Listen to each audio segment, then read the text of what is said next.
Hello, everyone, and welcome to English Pod. My name is Marco. My name is Catherine, and today we've got a very interesting lesson for you all about building your vocabulary. So we're trying to describe personalities. You're going to learn tons of new words. Exactly, and as you said, we're going to describe people's personalities, so not their physical attributes. We're going to concentrate on how they are in personality-wise and stuff like that. Their character. That's right. So let's take a listen to today's dialogue for the first time, and we'll be back in a moment to talk about some of these great words.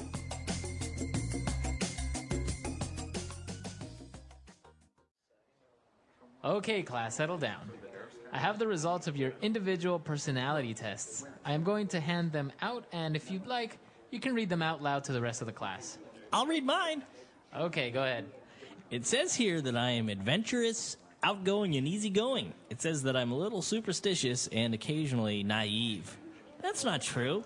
Well, the test isn't 100% accurate. Is that all it says? No. It also says that I'm open-minded with great ambition, but that I can also be reckless and clumsy. This is stupid. Okay. Anyone else want to read theirs? I'll go. It says that I'm an extroverted, well-balanced person. It says I am generous, outspoken, and very diligent. This is so true. It also says that I am a magnanimous, eloquent, and daring. This is totally me. Whatever. These tests are baloney.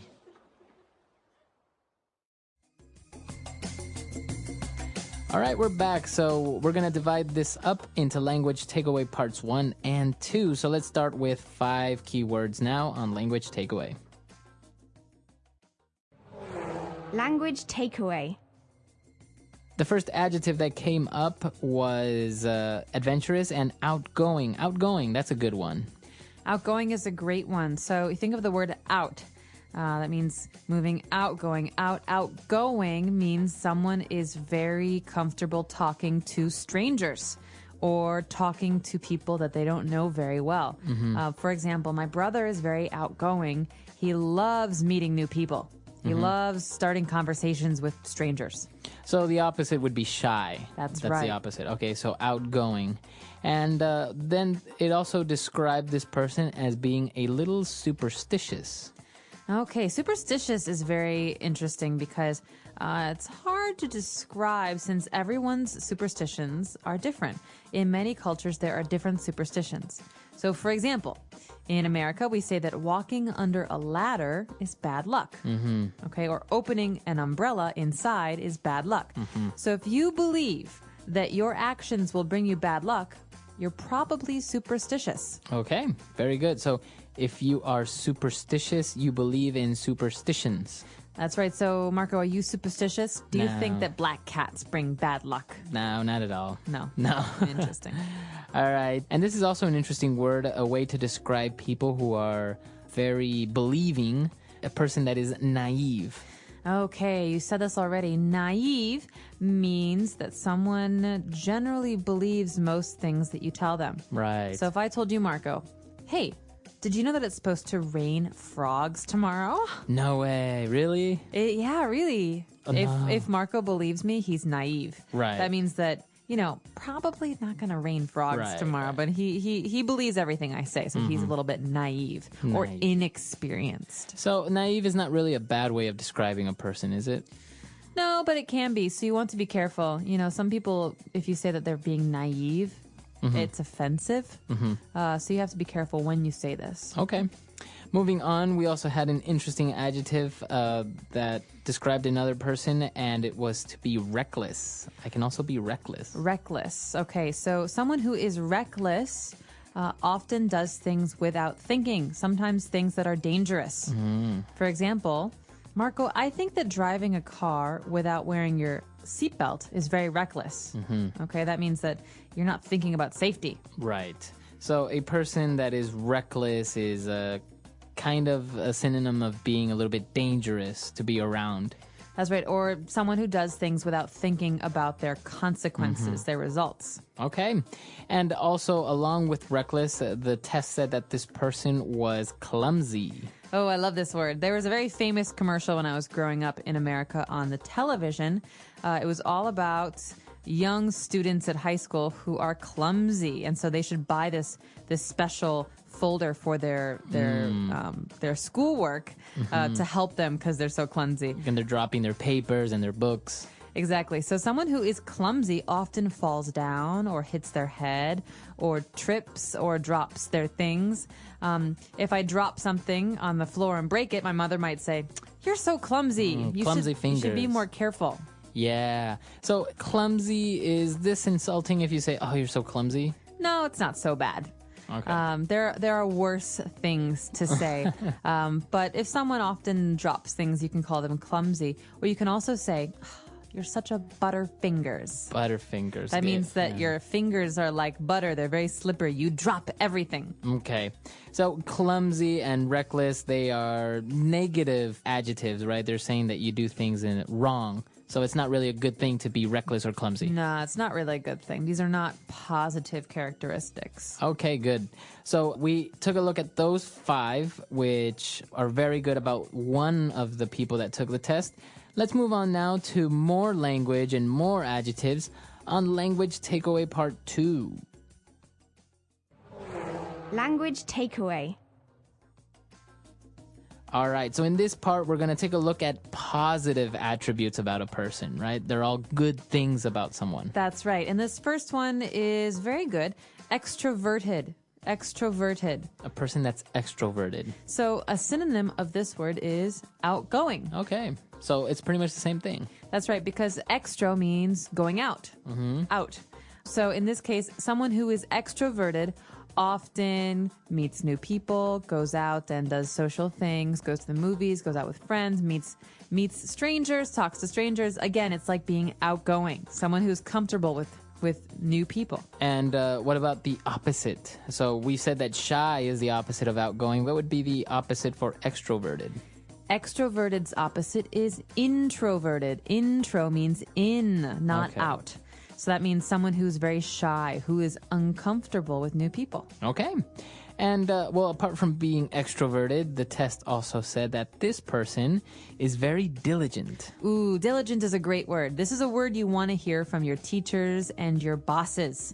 Okay, if someone says, "Marco, you are very diligent at work," What does that it mean? means you're very careful. You always do things very thoroughly. And also quickly, right? When you tell them to do something, they do it immediately. That's right. So a diligent worker always does a good job and does it in a timely manner. Okay. And moving on to our third adjective. This one is kind of strange. It kind of sounds like monogamy, but it's magnanimous. Magnanimous. All right. Magnanimous. This is a great word. We hear this a lot in the newspaper or on TV about usually famous people.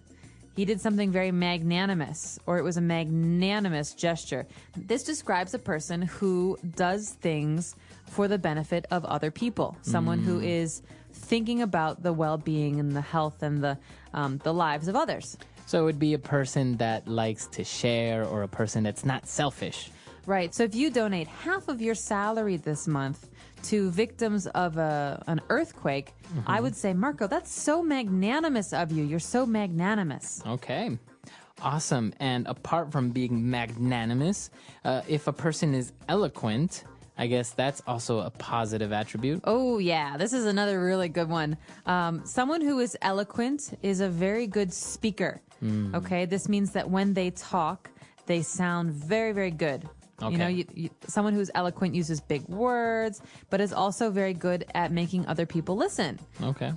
So it's usually about speaking. So you would say he's an eloquent speaker. That's right. So someone who is eloquent is fun or good or interesting to listen to. Okay.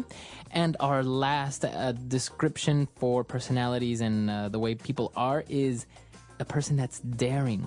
Well, this can be a good thing or a bad thing. It depends on who you're talking about.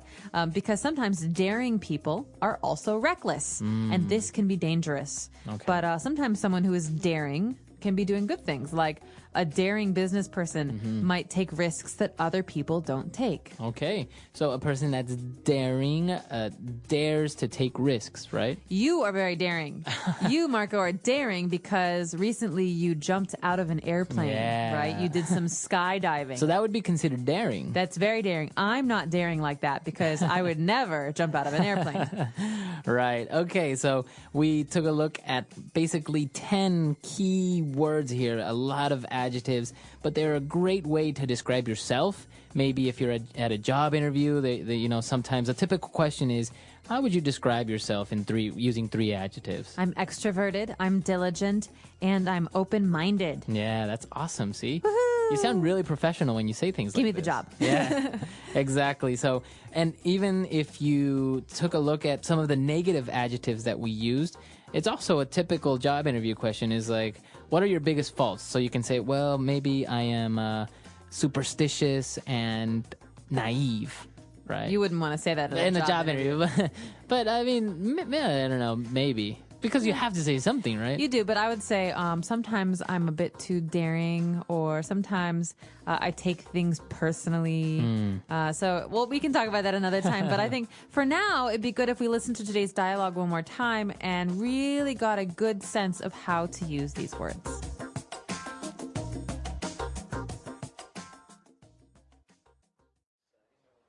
Okay, class, settle down. I have the results of your individual personality tests. I am going to hand them out, and if you'd like, you can read them out loud to the rest of the class. I'll read mine. Okay, go ahead. It says here that I am adventurous, outgoing, and easygoing. It says that I'm a little superstitious and occasionally naive. That's not true. Well, the test isn't 100% accurate. Is that all it says? No. It also says that I'm open-minded with great ambition, but that I can also be reckless and clumsy. This is stupid. Okay. Anyone else want to read theirs? I'll go. It says that I'm an extroverted, well-balanced person. It says I am generous, outspoken, and very diligent. This is so true. It also says that I am a magnanimous, eloquent, and daring. This is totally me. Whatever. These tests are baloney.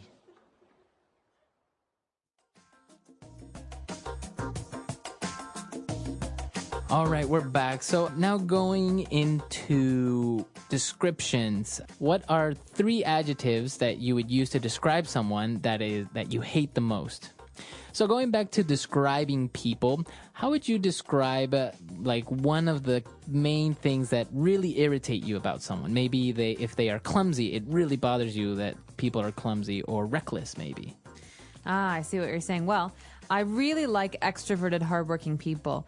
But in English, we have a word to describe someone who is too extroverted, too hardworking. We call this person a type A personality. Type A. Type A. The letter A.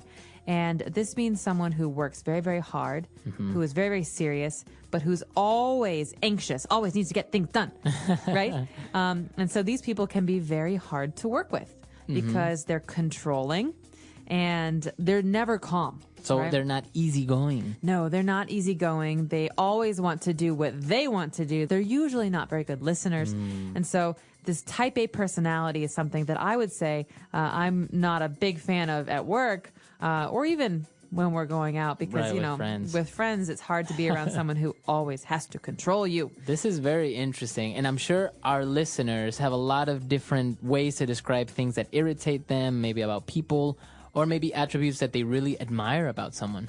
That's right. And I want to give everybody a little bit of homework today. Go home, or if you're at home, look up a word in the dictionary that describes yourself. Yeah, An that's a good one. adjective to describe yourself. I think this is a really good homework assignment because you'll be improving your vocabulary, and then put it on our website, englishpod.com. Let us know more about you. Okay, we'll see everyone there. Bye, everyone. Bye.